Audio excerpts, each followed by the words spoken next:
अरे यार कैसी बात कर रहे हो, जेल? तो मैंने ऐसा भाई कौन सी बात बोल दी जो जेल हो जाएगी?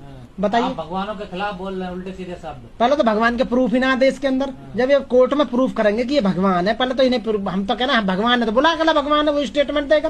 भाई मेरी समझ ना आवे थी, मैं भगवान को बुरा बोलता हूँ तो भगवान की दो औलाद है, एक तो मानने वाले, एक मेरे जैसे ना मानने वाले, तो भगवान के लिए दोनों बराबर है। अब मैं भगवान के लिए उल्टा बोलता हूँ, भगवान की माँ बहन एक करता हूँ, भगवान को गाली देता हूँ, तो मुझे भगवान दंड देगा या ये मेरा जो बराबर का भैया वो देगा मुझे दंड?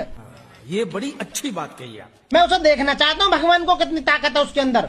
बताओ, वो तो जो दूसरे आदमी जो बेचारे आयत हो रहे वो तो मेरे भैया।